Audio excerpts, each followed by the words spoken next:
Hello, beautiful people. You are listening to the Communal Table podcast, part of Food and Wine Pro. I'm your host, Kat Kinsman, and this actually was the first podcast that we ever recorded. It's just coming a little bit late in the game, but I really want the world to know my fantastic guest, Billy Durney, who is an incredible pitmaster and owner of Hometown BBQ in Brooklyn, and you're going to get to know why I wanted to talk to this man. He's so open about mental health and PTSD and taking care of the people around us. I managed to grab him at the annual BBQ MBA seminar that we have done for many years in a row in Murfreesboro, Illinois, and we're hanging out in a warehouse at 17th Street Barbecue, and he was gracious enough to give me some of his time. Listen to Billy.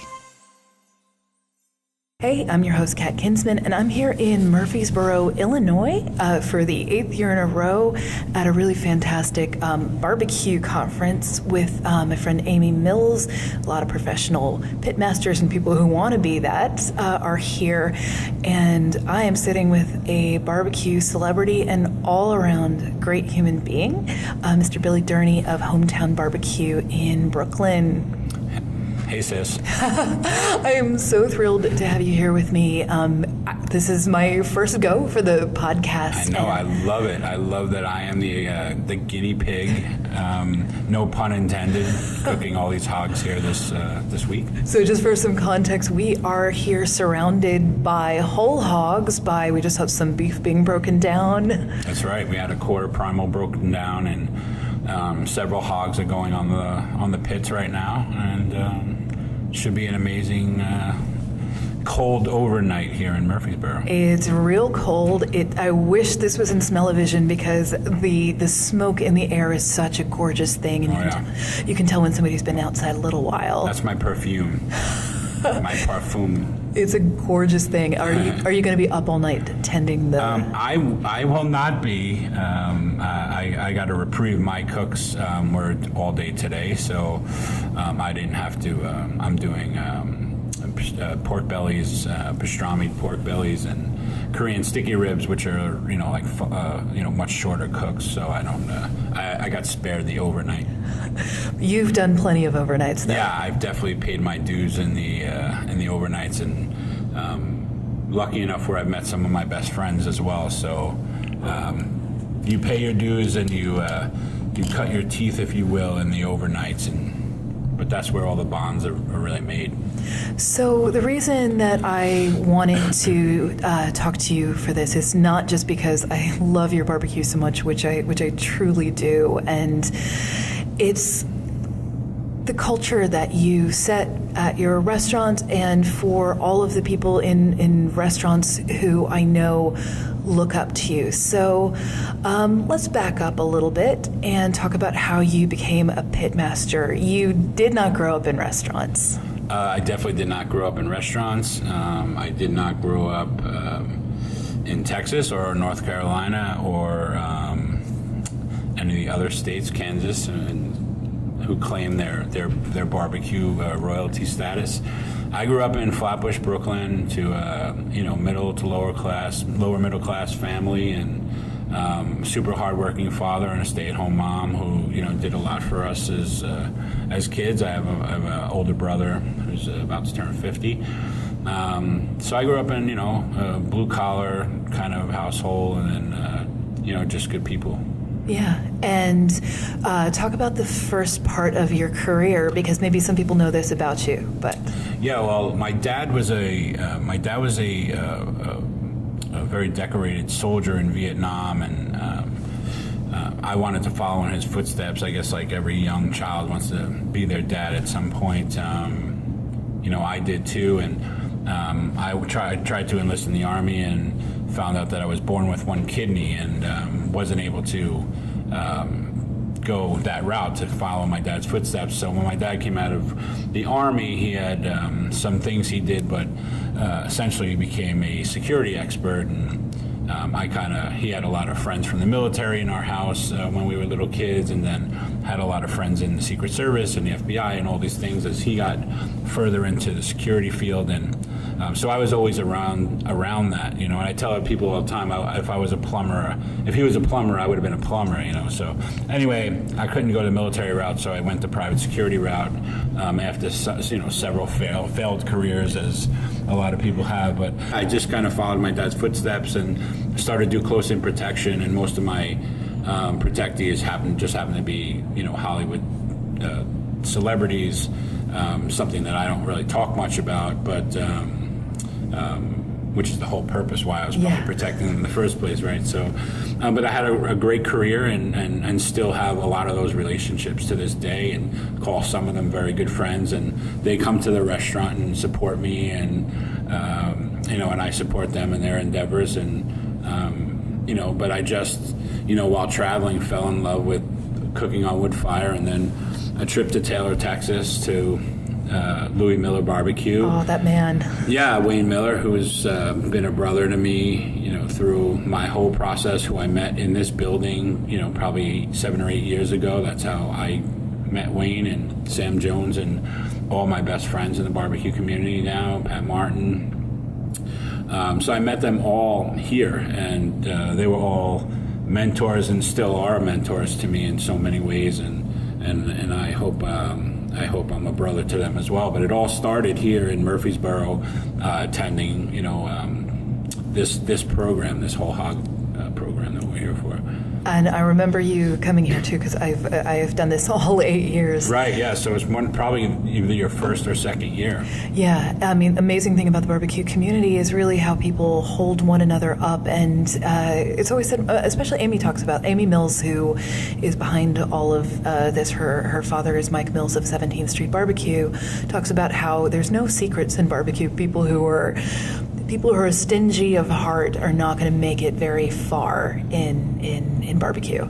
Yeah, I mean, I had I gave a talk today and quoted, half of my talk was quoting, things I've learned from Mike as a mentor of mine. It doesn't even have to be about cooking, just being a good person, being a good man. The beauty of barbecue as a community, and I'm not, and I can include everybody, competition barbecue people, all sorts of barbecue people. At the end of the day, we're all a community and a lifestyle. We don't consider ourselves chefs, and we don't put ourselves, we work as hard as anybody else, and, tending fires for 16, 18 hours a day is no easy task. But at the end of the day, we're just a big family. We all support each other. It's probably the least competitive in nature when it comes down to just life events. Look at Operation Barbecue Relief; they're a perfect example of. Could you explain to people what they do, because it's such a great mission? Yeah, so Operation Barbecue Relief responds to any domestic tragedies and cooks for all the first responders and any families that are without food in their individual territories. So if there's a hurricane, or if there is a tornado, if there's a flood, or if there's any tragedies or disasters, they respond to them, like we have had in California and Houston and all over the country. They have millions and millions of meals served to those in need.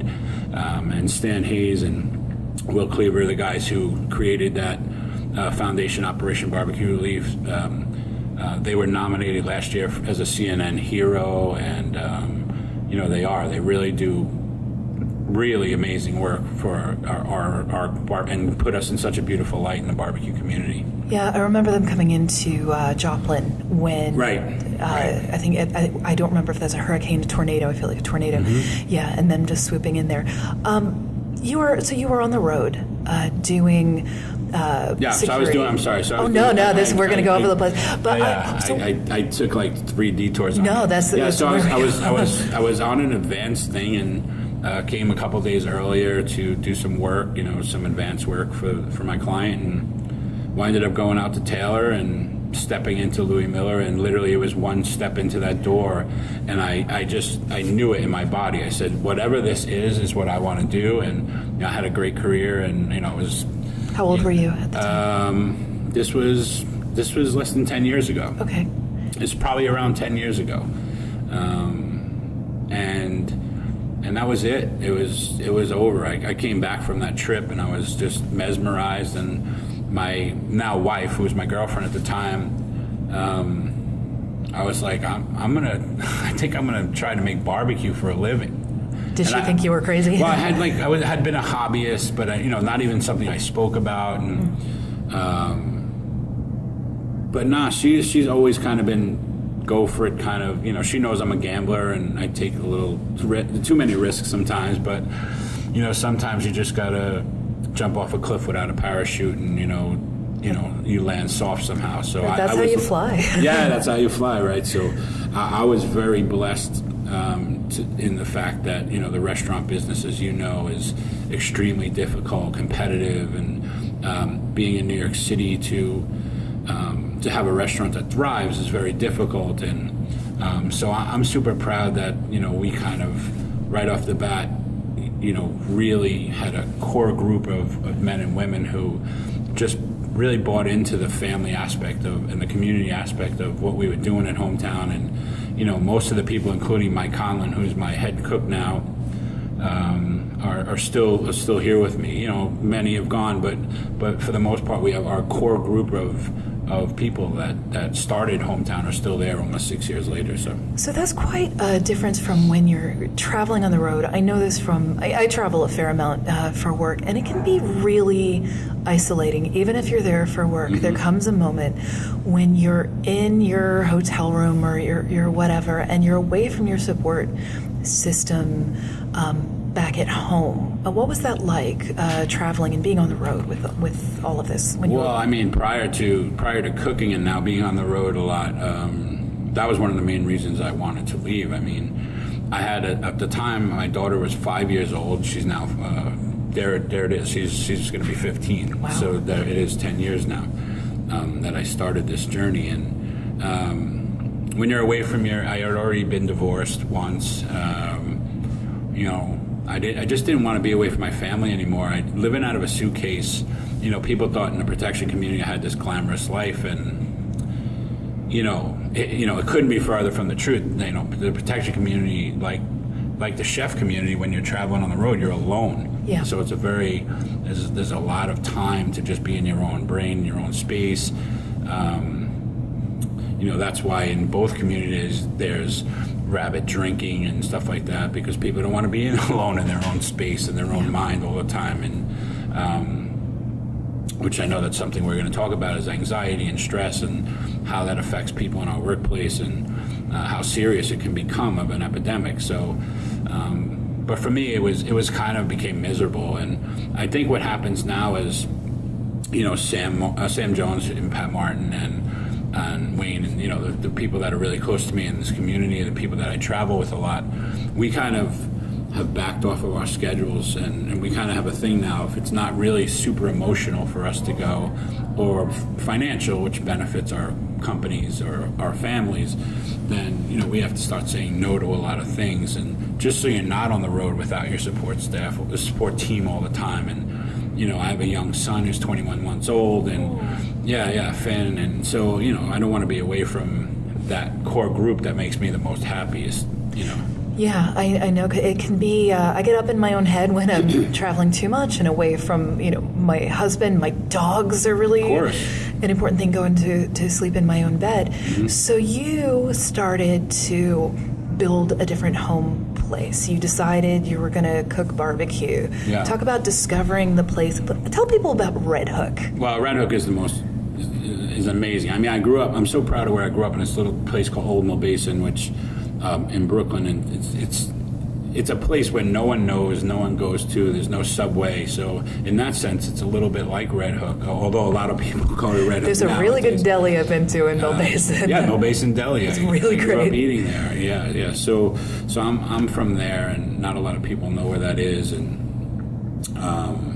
how did we get on this again? Oh, so explain to people Red Hook. Oh, Red Hook. I'm sorry. So so it has a lot in common. No, Mill Basin's great. Yeah, I'm sorry. Because I go out there, and I have a friend who grew up there too, and so he took me out to Mill Basin Deli. And people are like, oh my God. With the Airtaste sculptures, what the heck? Yeah, exactly. Right, Airtaste. Yeah. Red Hook is it's an old longshoremen's community. I live in Red Hook on a cobblestone street. We're the closest frontal view on the harbor to the Statue of Liberty. It's just this special community of classical guitar makers and painters and glass blowers and sculptors and wood-fired cooks and knuckleheads all alike. It's a very special, very tight-knit community. You have to mean it to live there because you have to, if people don't know about it, it's not easy to get to necessarily by public transportation. I know there are buses and things, but if you're there, you're there. You're right. If you're there, you're there. And that's why we have two great distilleries in Red Hook, a great winery with two great winemakers that come at it from different perspectives. We have 3 great breweries within a few blocks of each other.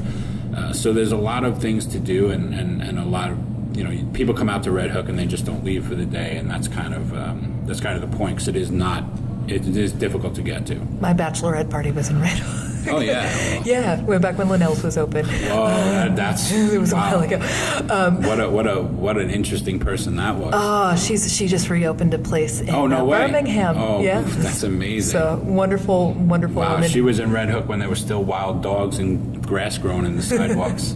she was on the forefront of that community before anybody. Yeah, and we're talking about Linnell Smothers, who is a tremendous aficionado of liquor and good living, and she's the first person who ever had me drink Van Winkle back when you could afford. When you can afford Van Winkle. It was a beautiful. I digress about Red Hook, but I have some warm feelings about it. So you had decided to set up camp there. So you were building out your space. Right. So when we started this journey, we didn't know where we were going to go. My grandmother, who was born in Norway, and my great-grandmother, who immigrated here from Ireland, both immigrated here through Ellis Island and lived on Second Place and Third Place, and now it's called Carroll Gardens, which was all at one point either just South Brooklyn or Red Hook. So Hometown was actually named after my maternal grandmother and my grandmothers, and not a lot of people really know that. They always think, I'm a hometown kid or something, which is true, but really the restaurant was named after my grandmother's. But anyway, we were driving by to go to Fairway, which was a new market that was opening over there, and we went in and we saw this dilapidated building literally in the middle of nowhere. We didn't even have sidewalks. There was still gravel, and there was literally like flowers and trees, not flowers, but like the weeds coming out of the street, because no one had ever walked on the sidewalk. But there was a big for lease sign on it, and I was like, oh man, this is perfect. This is an old warehouse. I can create anything I want. And I walked in, and it was completely flooded, and the walls were caving in, and the ceiling was caving in, and it was just the worst. No one would have stayed. But not everybody's you. No one's you. But I literally walked out and I said, wow, I think it's perfect. There's just some charming thing about it. And then, we started building it over a year or so. And then, as you know, Hurricane Sandy hit. Yeah. So if you want to talk about that. So you were how far out from opening? I'd say we were probably about 6 months from opening or so. We hadn't done any major construction, but we had restaurant equipment in there and stuff like that. It was, we took a huge loss, and everything that we had cut or anything that was in the building had to be replaced. So it was, and we didn't have a lot of money. We were building it on shoestrings. So for people who don't have the context, Hurricane Sandy, or Superstorm Sandy as they were calling it, hit Red Hook really hard. Yeah, as hard as any place.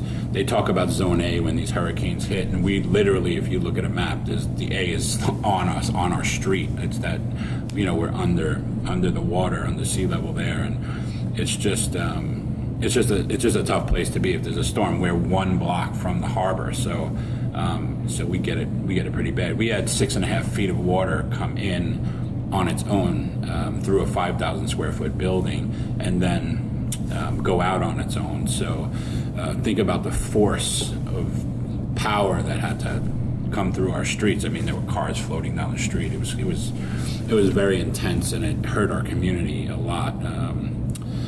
But no one felt sorry for themselves. Everybody got together, and by the end of the night, we had the local bar open. Sonny's? Actually, Sonny's wasn't open.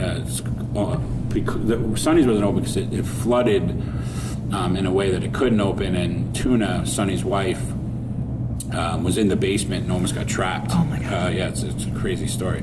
But we the other bar in our community, which we called the town hall for many years, or at least I did. It's called the Bait and Tackle, and won multiple best dive bar in New York City. We are very proud of our dive bar. But it was just a great place where you went and you see everybody was a local and great musicians, and it was just the vibe kind of place. And it was, Sonny's is, maybe the greatest bar on earth, but Bait and Tackle was definitely the heartbeat of that community at the time, because it was just like an FU to Sandy. People in our community just didn't want to deal with the fact that this could happen, and it had never happened in the history of the area. But anyway, we dug out Barry O'Mara, the owner of that place, and candlelit the place and put beer on ice and told stories, and people cried and laughed and hung out, and we were back to business the next day. Not physically in business, but no one was feeling sorry for themselves. We knew we had a job to do. We weren't getting any city, state, or federal funding or any help, really. So we just helped each other. It's that type of community. You got out on this street, because I think I had met you not hugely long before that, but like within a year or two before that. And the next thing I heard about you was that you had taken a smoker out onto the streets of Red Hook and you were feeding people. Yeah. So you hadn't, before this, had you worked in restaurants and hospitality? No, not at all. I was in the private security sector for a long time, and I never had I think a friend of mine was running a place, I can't remember, like a Southern style place, I can't remember the name of it. And I said, hey, can I get a couple shifts so I know what it is to work in a kitchen? And I walked in the first day and they had me poaching eggs all day, and I was like, I never poached an egg before in my life, but by the end of the day I was poaching beautiful eggs, But no, I had never had any real experience there. But I was, of course, by that time the restaurant was being built, so I had confidence in my skills as far as cooking went. But what I didn't know at the time was, with the success Hometown has, we feed thousands of people a week, and to cook for 4,000 or 5,000 people a week is something that I had never done and had no skills about. Maybe cooking for 200 I could do, but so the fact that I was now, spending my time and healing in my own way by cooking for the community, because we had no power for 16 days. Yeah. So if the people listening, that was the whole gist of me cooking. The fact was that no one had any kind of power in our community, so therefore they didn't have really a place to eat, and the whole community was affected. So there were no takeout, delivery, no bodega, nothing. So we didn't even have our refrigerator. We had to buy refrigeration.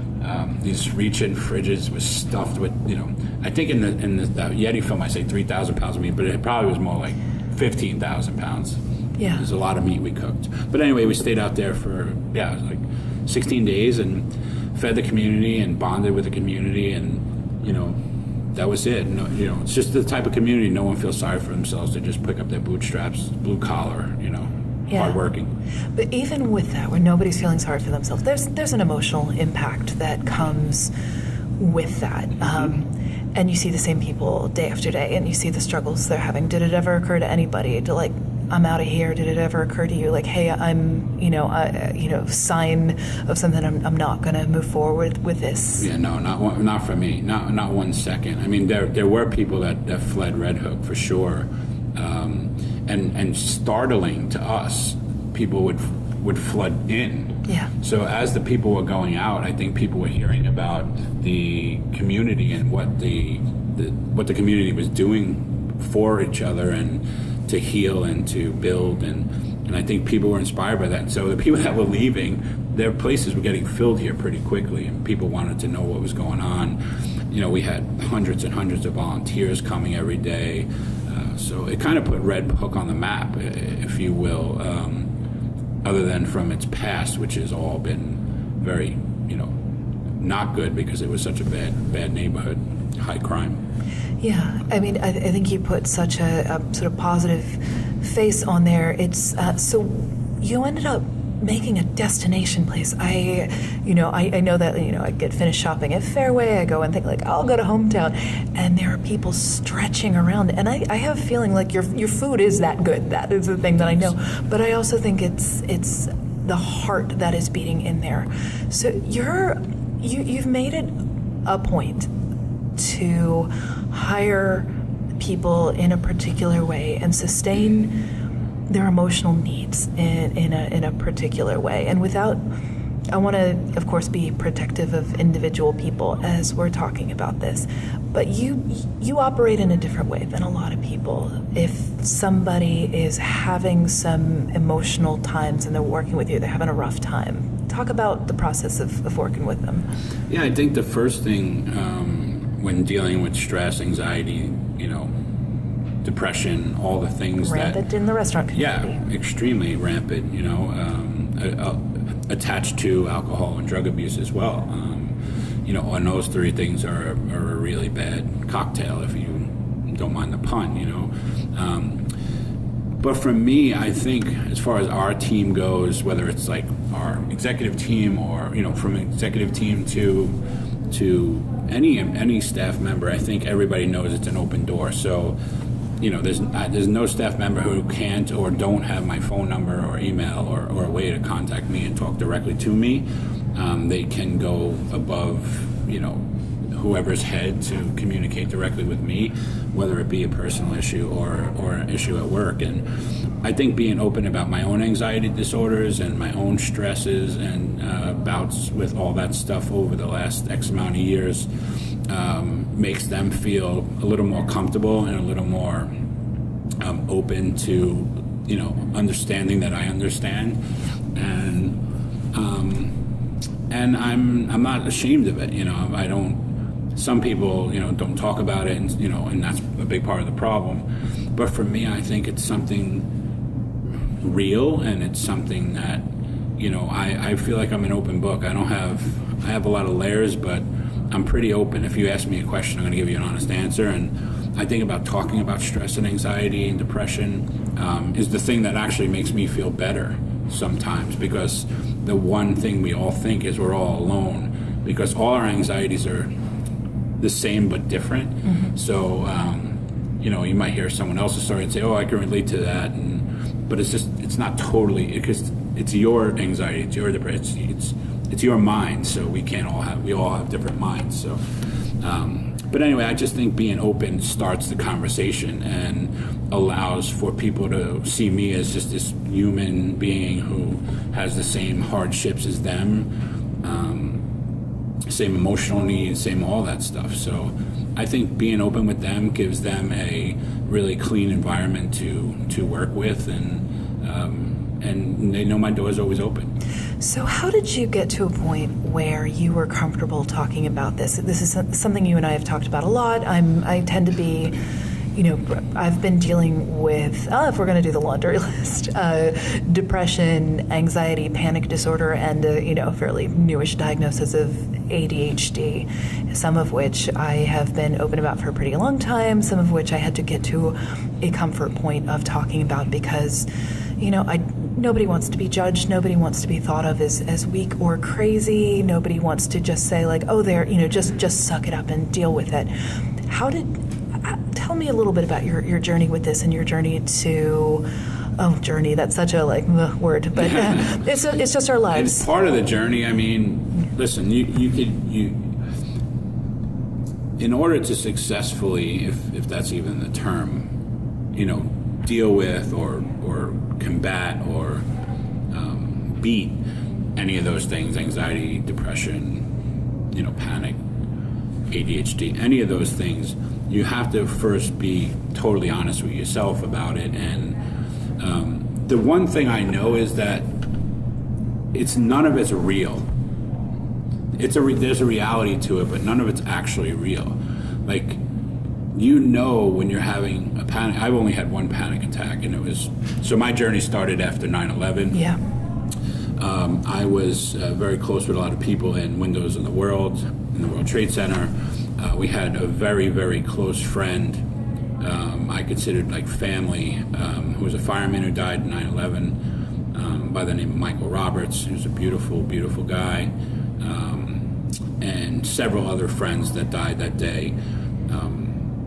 And my brother was in law enforcement, had a pretty devious job amongst that whole site after the aftermath, which was pretty grim, knowing that he had to be involved in what he was doing,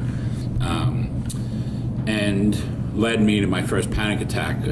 At the time, I was after 9/11, within 6 months or so, like there was the economy, you know, this tech boom was going down, the stock market was going, you know, crashing, and all these things were happening. So I was like financially not doing well at the time, and just so many things were crashing down on me. I was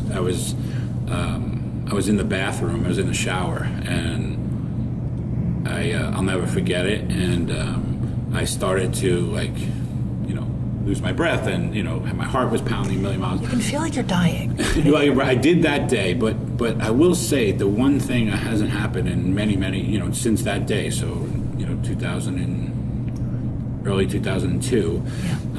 That was the one and only, because the one thing I just said, I looked in the mirror and I just screaming. I know it sounds weird, but I was screaming. I was None of this is weird to me. Yeah, well, right, exactly. But I was like, I know this isn't real. I know this isn't happening, and I know I just need to settle down, and I kind of felt like it was a fight, and I won. And once I won the fight, I didn't have to fight it again. It was a clean battle. Whereas anxiety disorder, so I had PTSD essentially after 9/11, and the PTSD kind of went away after. Doesn't go away, but it kind of got mild, and then the financial thing, and I just had gotten engaged. Like all this weird stuff was happening in a bad time, and I got depressed. I was like, wow, like where am I going? What am I going to do? And I didn't have any answers, and I didn't really want to talk to anybody about it because I was so proud. I had been very successful in doing what I was doing. And that's a pretty macho field. Yeah, exactly. I mean, there was so many, I just felt so bad for so many things, and winded up doing what most of us do, and we don't talk to anybody about it. Yeah. And just kind of really went down a hole. And I had two of my best friends at the time, were also, and one still is, very actively dealing with anxiety disorder and depression. But they were my two best friends in my life I grew up with. So it was like, what are we drinking, this water or something, But when I started with the anxiety, I was like, wow, this is really bad. And my anxiety kind of manifested into a very specific type, which is, kind of, you always think you're dealing with health issues for some reason. Yeah, it's easy to make it anything but that. Right, but my other thing was I also had anxiety to see the doctors. Oh yeah, so that's the most anxiety. vicious, right? The most vicious cycle in the world. I think I'm dying all the time, but I don't want to go see the doctors. And this is definitely something, this specific topic I've never talked about, but recently, I had a huge breakthrough about it because I had a little health scare, and it turned out to be nothing, but it forced me to go, and now I have this great doctor. Like I have a doctor, in 46 years I'd never had a primary care doctor. Yeah.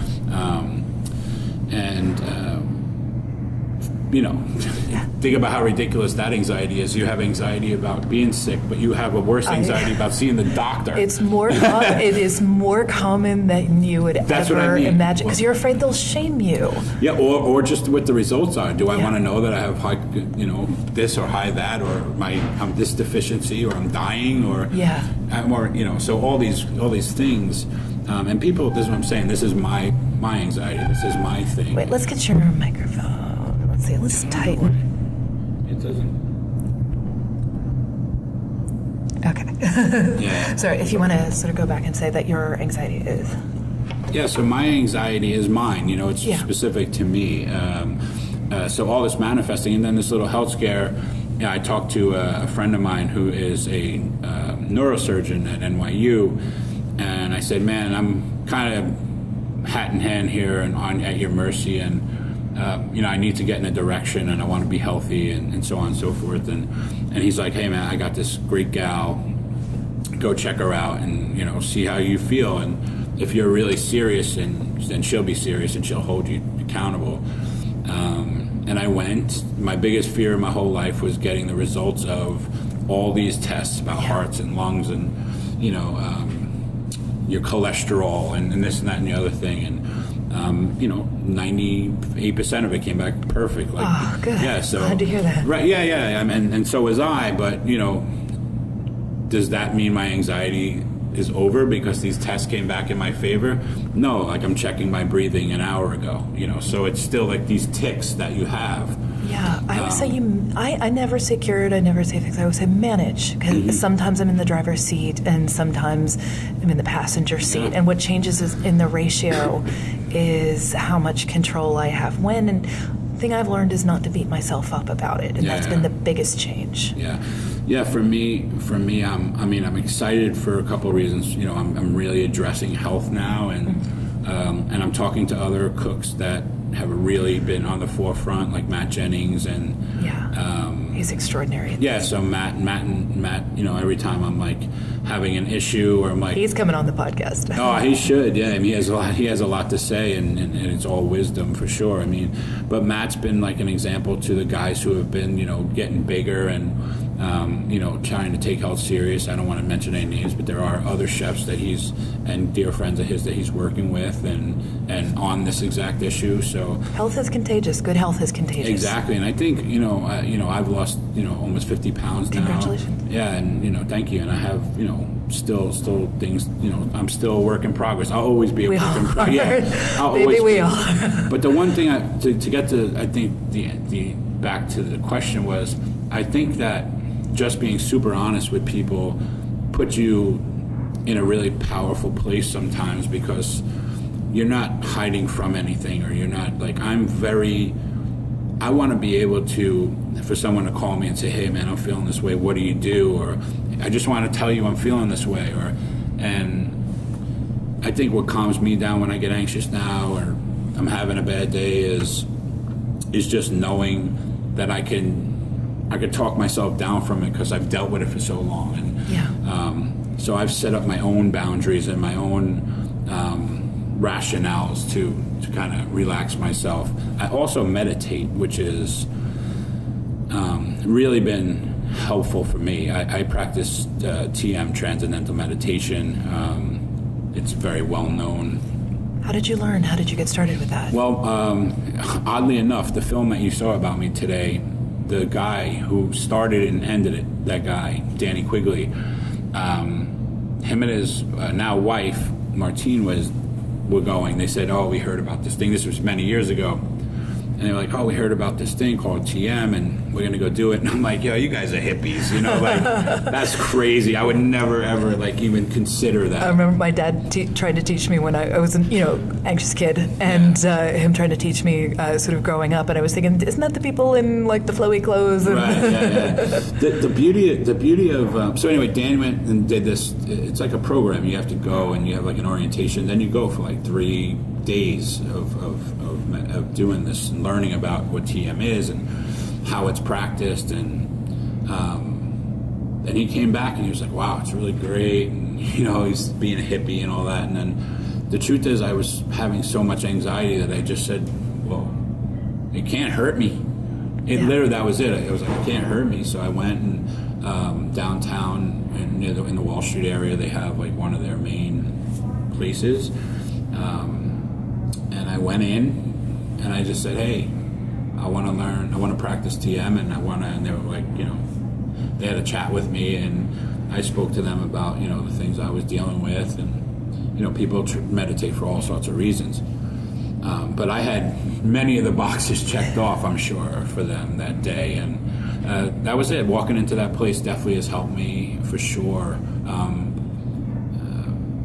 It's a 22-day, it's 2 times a day, 20 minutes a day, plus 2 minutes to like kind of rest after the meditations. And but for me, that alone time and that the beauty of TM is that it's not a focused meditation, and I'm not by no means a TM instructor, so I don't want to get too deep into any of this, but what I love about TM compared to other meditations is people with anxiety and depression, we don't really want to focus. I've had problem with other forms of sort of meditation and yoga, because my head gets empty and then the bad thoughts creep in. Right. So what happens in TM is, and again, I'll cut this part short because I'm not teaching it by any means, but is you're accepting them and just letting it be is part of releasing them. Yeah. And I really dug that concept, and to this day I do. And it's quite honestly, it's very hard to keep up with that. You think, oh, I can do what are you talking about, 20 minutes a day? I can get 2 breaks for 20 minutes a day and just relax. But you'll see, you find excuses, like your body and your mind is always trying to trick you out of what's great for you. Like, it's a perfect example. The last, 8 weeks or so, I've been just eating super clean, super healthy, no alcohol. And my body is, like, you could see it obviously in my body, but my skin, like, you are what you eat and you are what you drink and you are, but also you are what you sleep and you are. Sleep. Wow, that one. So the meditation for me was a place that now I'm very strict about. Like, with full disclosure, this morning was the first meditation I've missed in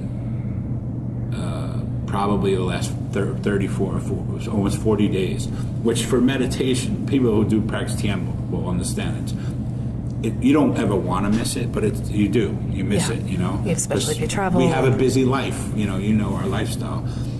But now I make it a point. So I'm gonna get 2 in today somehow. Yeah. I think this is the perfect room. Once we're done, I'm probably gonna. Yeah, I'll leave you alone in this room. By the way, for context, we have stolen into an empty room where we had to find the light switch. That's kind of dope. It's kind of like we were off in a corn maze or something, and we found Oz. Quietness amongst the smoke. Exactly. So let's talk for a second about how there's a culture in restaurants, especially. I know you didn't come from restaurants, but you've become undoubtedly a restaurateur and someone who is greatly admired and scrutinized because you've been so successful and you hire a lot of people.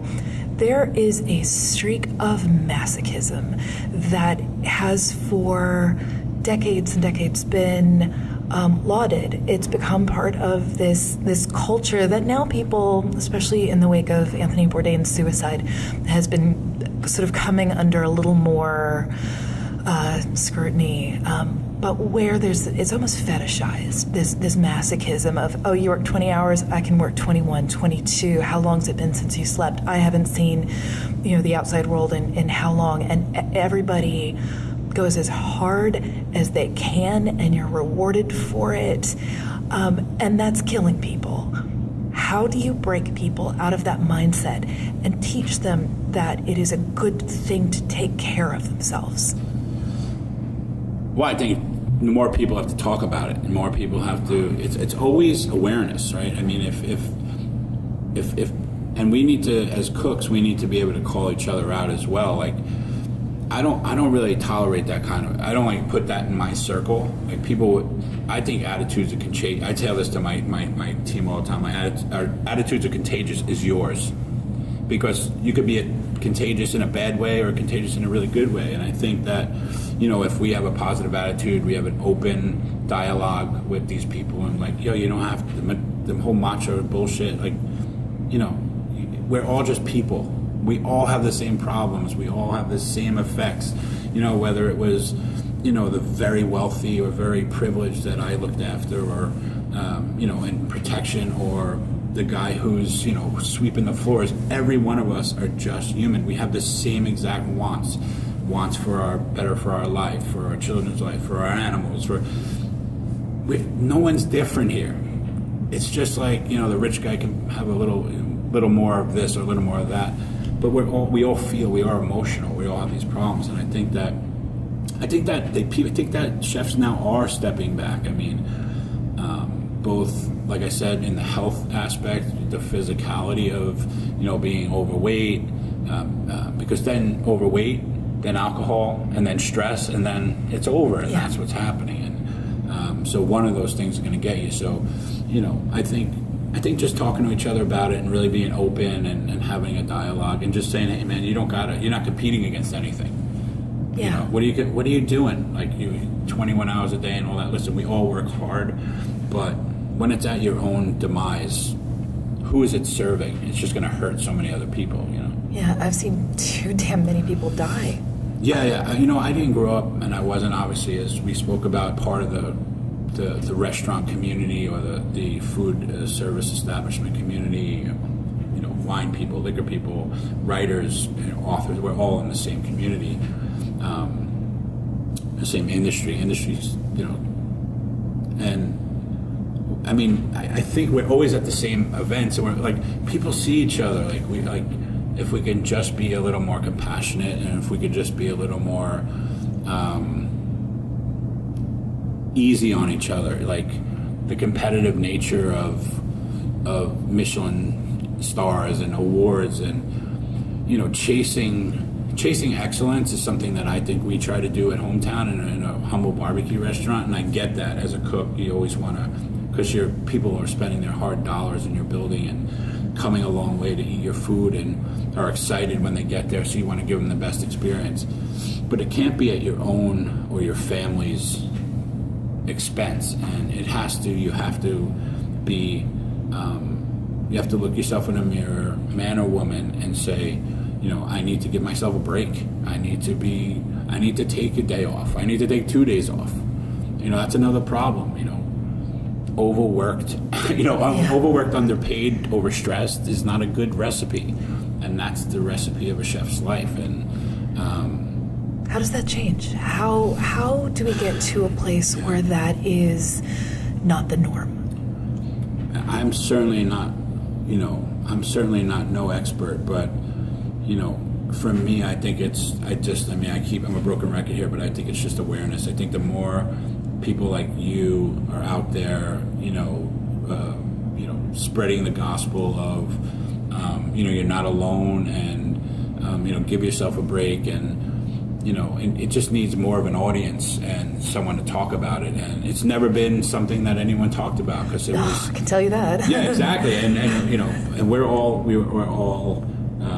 responsible now. And after Anthony Bourdain died, I think that we're at a time where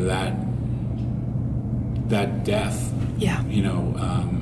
as unbelievably tragic as it was, will probably inevitably save someone's life, because there are people talking about it because of that sacrifice. And I don't know if that might be a terrible word, sacrifice, but no one knows how to talk about it. I don't know. Yeah. I'm not uncomfortable talking about it, because I think at the end of what my message is that someone taking that extreme measure will ultimately, I really truly believe, save lives, and help those who didn't want to ask for help, because I don't know, that's a resort that I can't even fathom in my mind, so. Yeah, I trained as a crisis counselor, as I was building up, talking more and more about mental health. And a thing that we were taught is,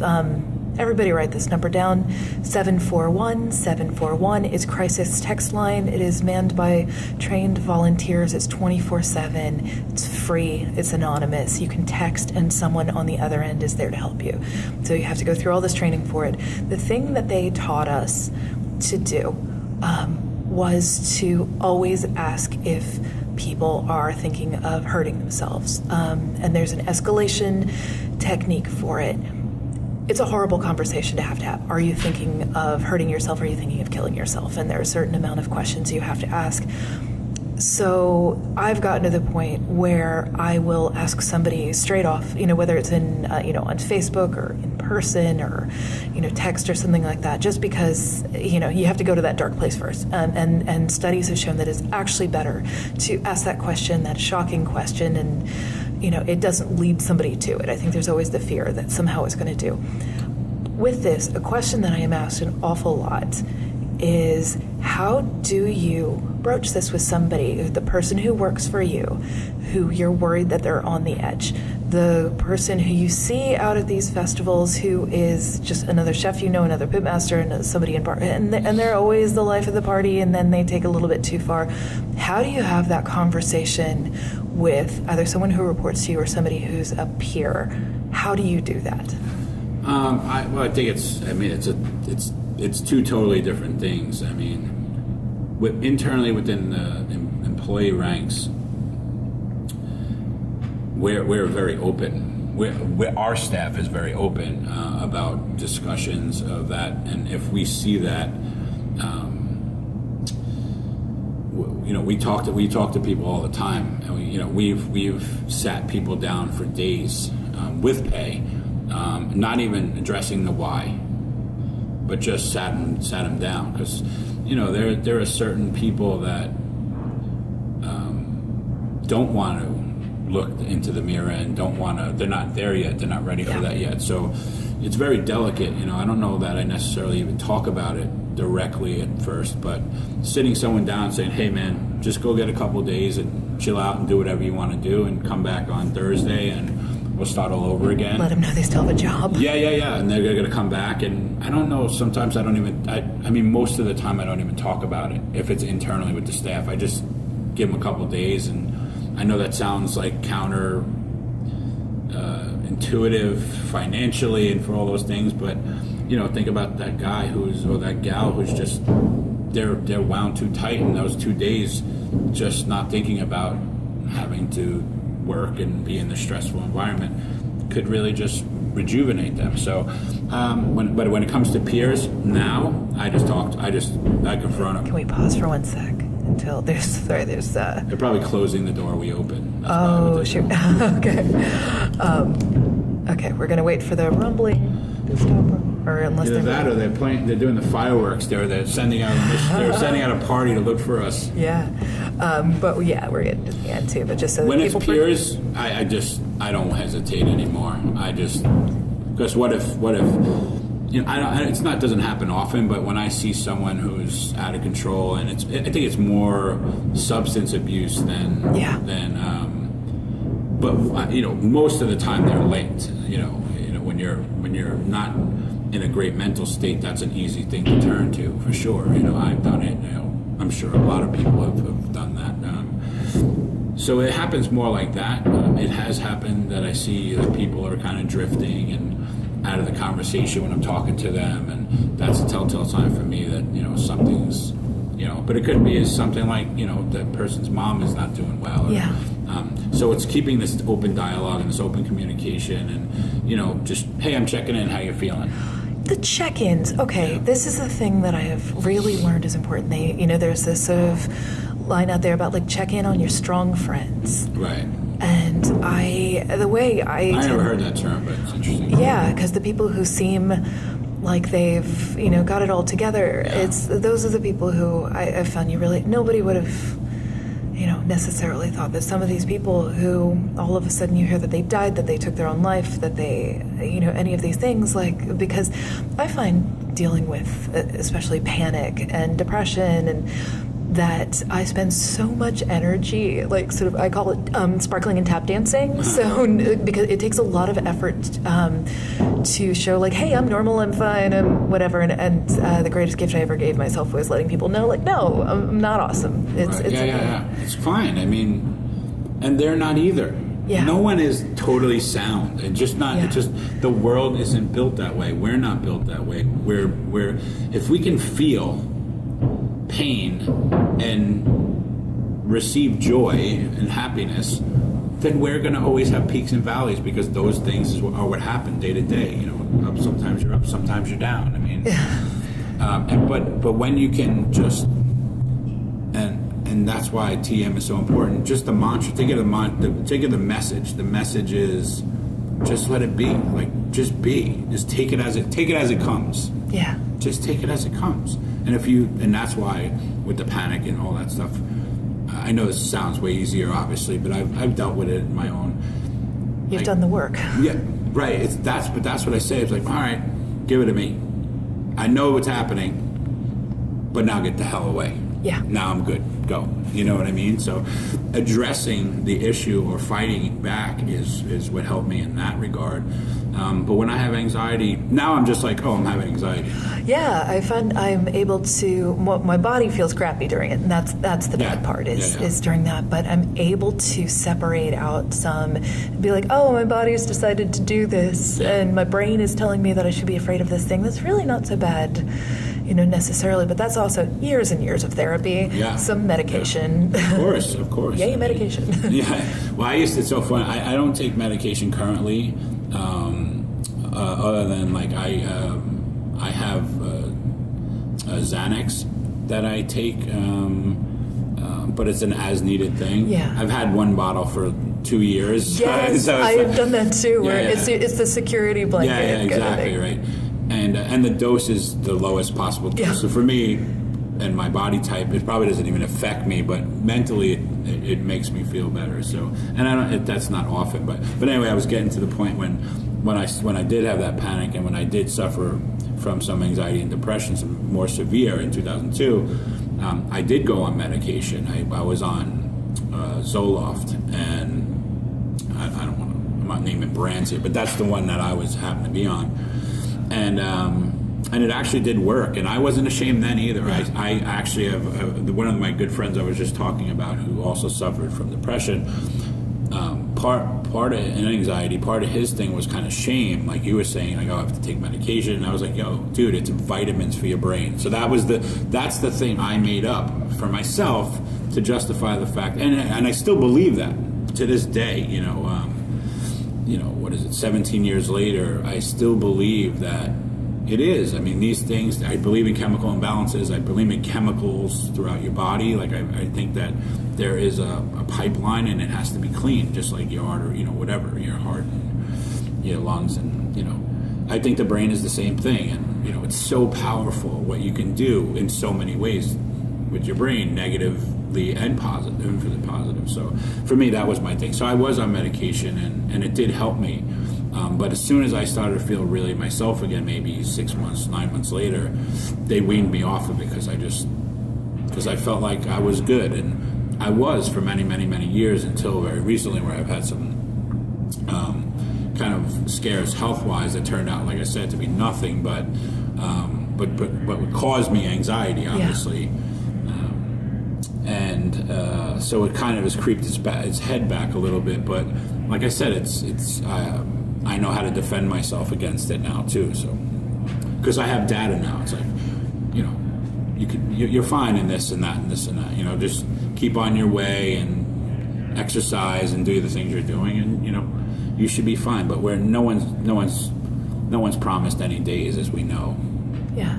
You know what? I like this that I like vitamins for your brain. Yeah, vitamins for your brain. That's what he wouldn't care if I said his name, but I'm not going to say his name, just a kid. But he loved that comment, and I think it helped him with the shame that he was feeling about taking medication. And I was like, man, it's there for a reason. It's like just how I feel about medication. I think medicine really helps people.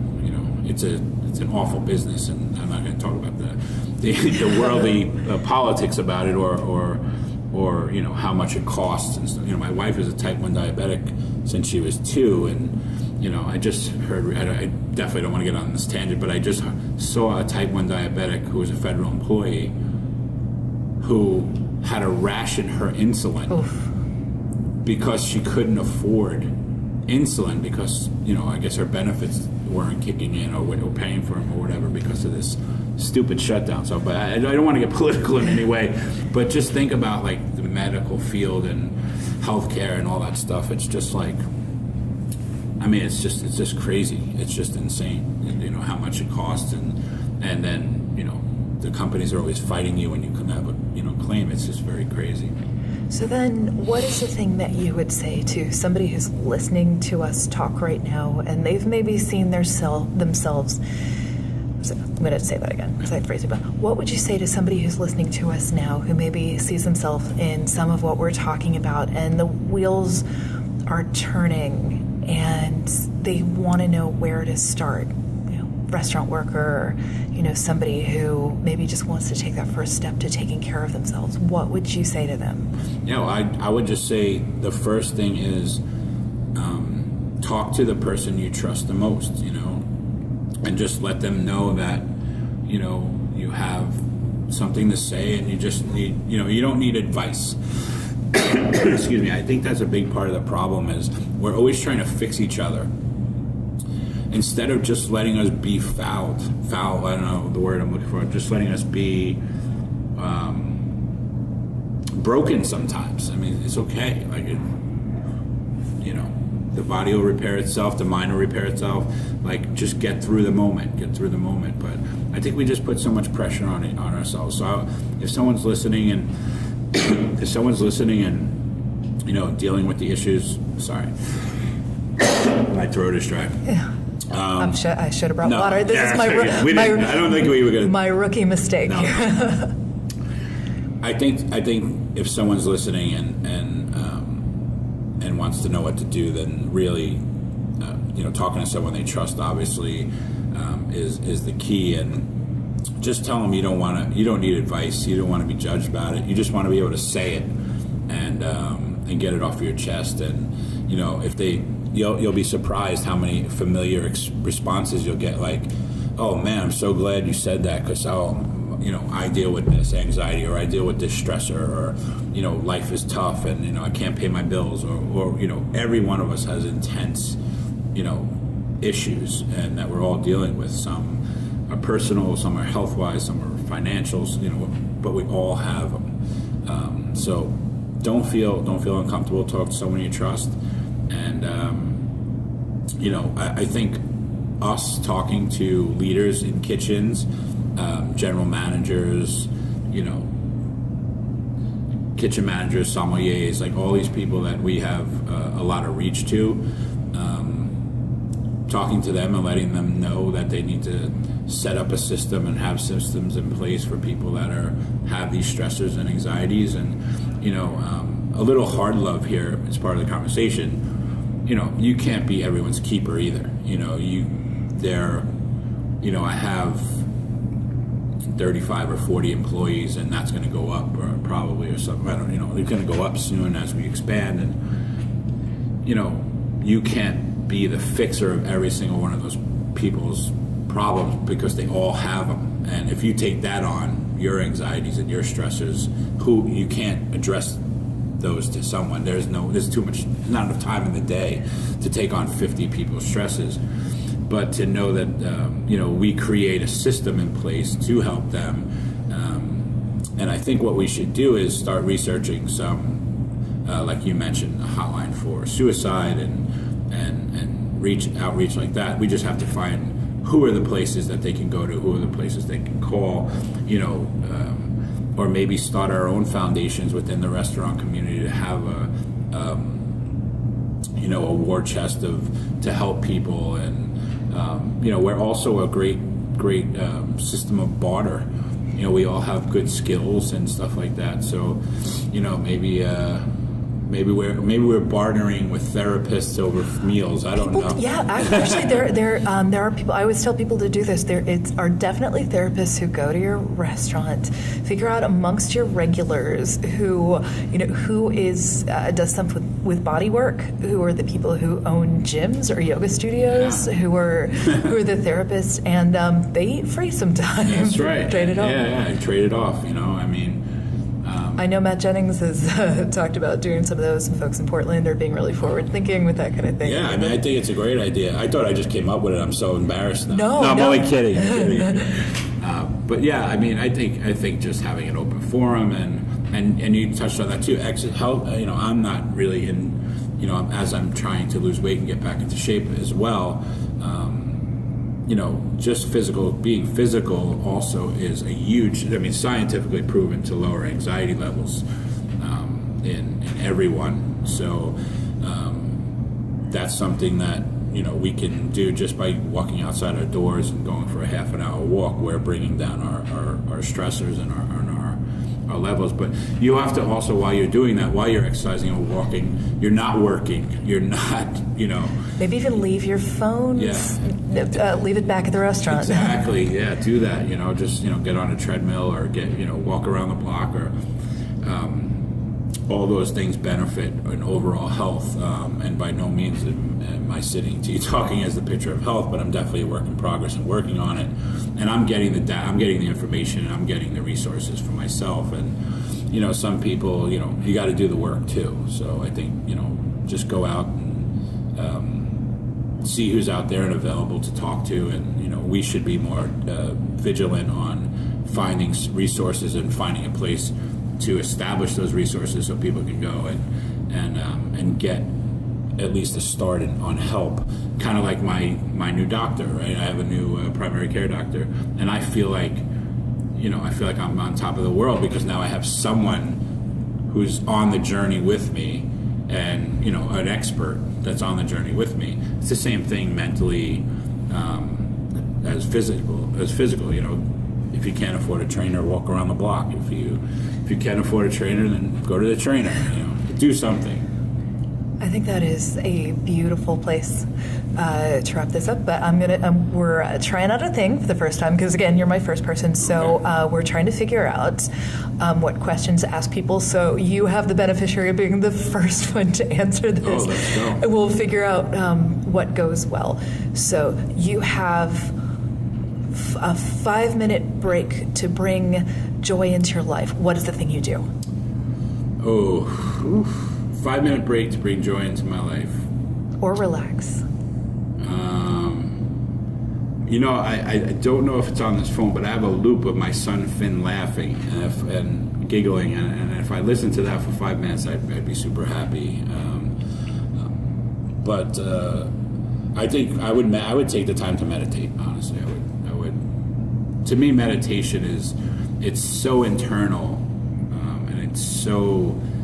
I feel like I'm doing something for myself when I'm meditating, and it could be anywhere. I mean, it's better in a quiet place and stuff. But I mean, I've meditated on the train. I mean, you get into a really deep, intense place, and it's not scary because you're letting everything happen, and you're just being. So anyway, maybe a boring answer, but I'd probably meditate. No, that's a lovely answer. I had a lot of answers. I was thinking of maybe. Who I dine with in 5 minutes, like a quick... have a snack with? Share a Kit Kat? Who I have a snack with, maybe a Grace Papaya with or something. Oh, Grace Papaya. Nothing in the world smells like that. Yeah. So what is your comfort food? Pizza. From anywhere in particular? I mean, Lucali, that's my best bud. Lucali is probably... DeFara is my favorite pizza that ever lived. Dom is a very, very special man. And that's a place where you have to work to get that slice. So maybe you probably can walk in and get one. Well, but I'm not going to say that publicly. If you're a civilian, you wait in that line. If you want to go there, bring down a good bottle of Italian wine, and you'll probably get your pizza quicker. Don't say I said it though. What is the last meal that you had that made you emotional? Oh.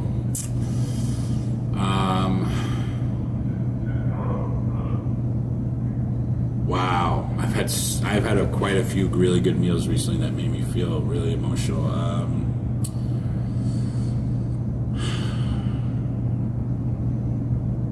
I think the vegetarian menu at Noma. Yeah, I know. That sounds sounds so bougie. No, I could have said so many other things. No, that talk me through. To, like Charles pan fried chicken. Like that made me emotional too. But I cried. I've only been to Noma once, and I got the pleasure of going there with Francis Lamb, and I believe we both wept at the table. Great guy, yeah. Well, first of all, Noma is such a special experience in so many ways, and but Renee. So I was at Noma with Sam Jones. So this is the crew I was at Noma with. So let me just announce this. I was with Sam Jones, Wayne Mueller from Miller Barbecue in Taylor, Texas, which is the place that changed my life walking into. Pat Martin from Martin's Barbecue in Nashville. And then these guys from Sweden who have this place called Holy Smoke Barbecue in Sweden, who is where I teach the last several years in this gorgeous, gorgeous little town in Sweden. And so we're all meat carnivores, barbecue guys, and we're all, except for Sam, pretty big men. And Renee, the owner and head chef at Noma, came to the table and he said, we've had presidents and celebrities and all these people eat at this restaurant, but this is probably the most nervous I've ever been at a table. And I said, we all looked at him like, what are you talking about? We're just a bunch of knuckleheads that drink cold beer by the fire and, make barbecue. And he's like, well, I'm going to feed my vegetarian menu to a few of the best barbecue cooks in the country, in America. And we just thought it was the funniest, most humble thing for this guy who's obviously accomplished so much and deservingly so has gotten so many accolades, in my opinion. But he was going to serve us a vegetarian menu, and he did. He served us a full vegetarian menu, and also some of the best natural biodynamic wine I ever drank. But I think Copenhagen and that part of the world, this is we can get into an whole another 2-hour conversation here. Matt Orlando as well at a Moss is another meal that really freaked me out. It freaked me out. I think Matt is just on another planet. But those guys, as insanely talented as they are, my experience with them, Matt way more. I know Matt very well, and just had met Renee that one time. Is they're so genuinely kind and giving, and I think that is what also makes the meals. Like, people come to Hometown so much sometimes and like, wow, well, the food was really great, but just the feeling when you're here, and those are like my favorite compliments. And I just felt so taken care of, and it's not because there's a big staff, and it's not because that. Everything is has so much impact because there's so much. It's so thoughtful. And so those guys in Copenhagen, there's so many great meals in America as well, but those are the two meals that recently really rocked me. Oh. Yeah. So who's your favorite living musician, and what would you cook for them? Oh, this one's tough. It's tough because I often get asked the question. I don't want to change your questions here, Kat, but I won't change it, but I often get asked the question, Who are the three musicians that you'd most want to sit down for dinner with, alive or dead? And I always have a pretty quick answer to that one, because most of them have passed on, obviously, because maybe you can have an opportunity to meet someone who's alive. Barbecue goes a long way. Yeah. My good friend Dave Grohl from the Foo Fighters is a massive barbecue enthusiast, so now you know how to get through to his heart. So one person who's alive to have a meal with. You cook for them. Oh, I cook for them. You're cooking for this person. Man, this is so intense. I know. God.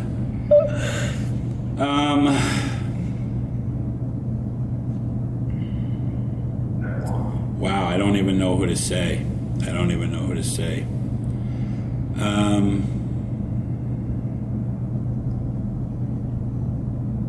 Man, I don't know. This is such a great question. Is there another question? Can we skip a question? We can come back to this one, because now I definitely want your answer. Oh, for live or dead? Yeah. Who would I like to have dinner with? No, the next question. And then we're going to go back to that question, because I know you have a great answer in there. What is the last non-restaurant meal that somebody cooked for you? People are afraid to cook for chefs. Yes. What is the last time, true. Like going over to somebody's house and having them cook for you? It's so funny when I go to people's houses. They get a little weird about cooking. I like the folks who just make simple stuff like a roast or a stew or. My last meal though.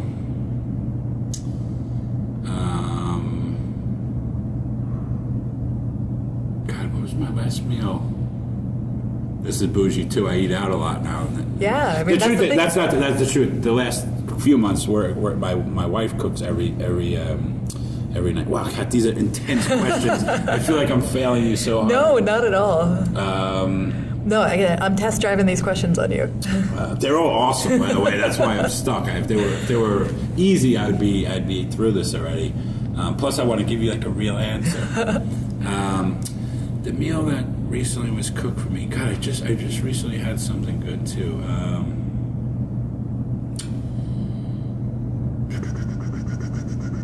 Man, I don't remember. I can't believe it. Okay, so with the music, we'll go back to the music one. It was during it was right before the holidays. I just can't remember what the meal was. Oh, that's all right. It's nice to be cooked for. Yeah, it doesn't happen that often. Okay, so my wife always cooks for me, so I mean, she makes some cool stuff. So let's go back to the musician one. Like, whose face popped into your head first when I asked you about which living musician? Oh, living musician. Well, who always pops into my head is not living. It's Miles Davis and Sinatra. And I don't want to name something Well, this basically what I'm trying to do is bait this into existence. So when they hear you say this, right. Well, I feel like if I say this, there is a name that popped into me.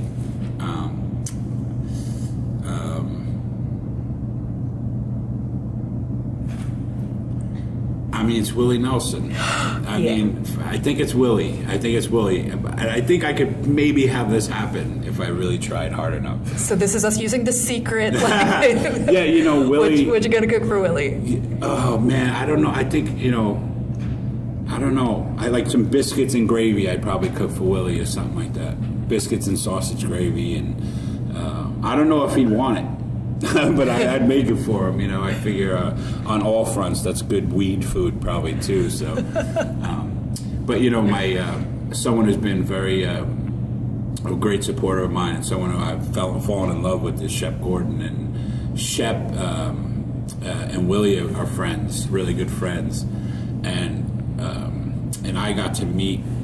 I'm really close friends with a couple of the guys from My Morning Jacket, this band that I really adore, and Patrick Callahan and Jim James, the singer, have become really good friends of mine, and they were touring and going to open up a show for Willie, and their son was playing at the show, and he was good friends with one of the My Morning Jacket guys, and Shep called the son as well and said, "Hey, I got this great friend, Billy Durney, who's going to be in Buffalo, and I'd love for him to get to meet your dad."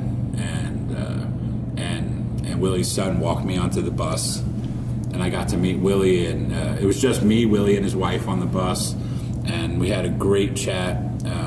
My dear friend Danny Clinch, who's one of the best rock and roll photographers in the world, is very close with Willie and has photographed him for many, many years.